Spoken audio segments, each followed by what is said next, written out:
I'm Dr. Aya, and this is Black Love Partners. I want to discuss holidays. We're in the midst of all the holidays, and there are more to come. We just had Halloween.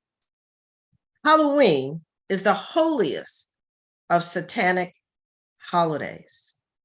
And yet, most of us, especially those who are Christian, seem to enjoy celebrating this particular holiday, second only to Christmas.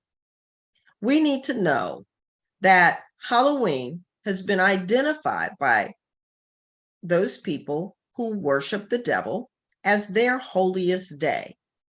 Now, how did it become a Christian embrace day?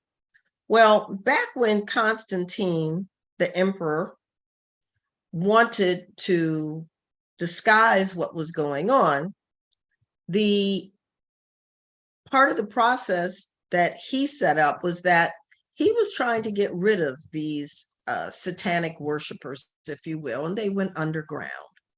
And when they went underground, they came back up with, you may recall back in around the 60s, that people who went out trick-or-treating started to find things like razor blades, pins, things of that sort in the candy and in the apples and what have you, which is consistent with it being a satanic holiday because blood is a critical piece of the holiday.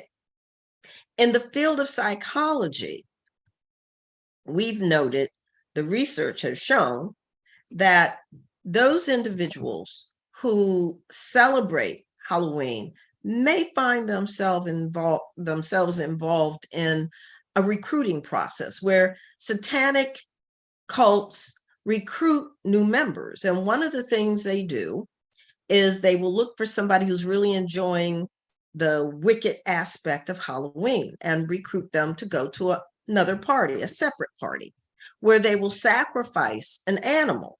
And if the person gets into that, then they get recruited into the upper level satanic cult.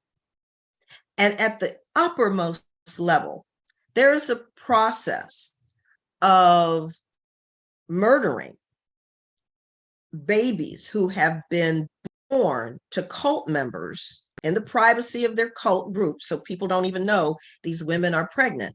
And then people are required to murder the babies and, yes, even eat these babies. As a result of that process, the individuals start to create separate personalities, which is where the term you may have heard of, multiple personalities, is addressing that process. And now it's called dissociative identity disorder. So that when something very traumatic happens to someone, they create separate personalities.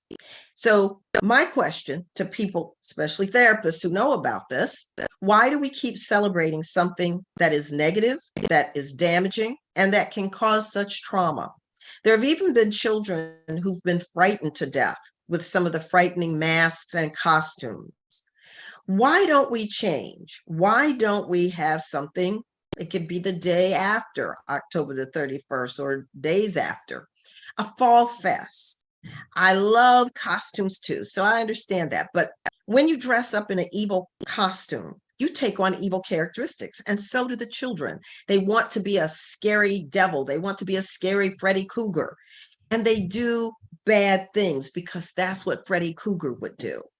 Why don't we change that process and come up with a holiday fall fest where you dress up as characters that you admire?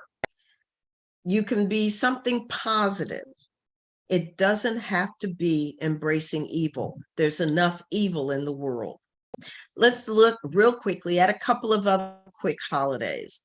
We just had Columbus Day. Now, I always tell people now we're becoming more aware of the truth instead of all these lies that we've been told. Columbus was a mass murderer. He ended up in a place that at the time was called Española. Today it's called Haiti, and Dominican Republic. The Taino people were there, about 8 million or so. By the time he left, 50 years later, there were only 200 Taino people left.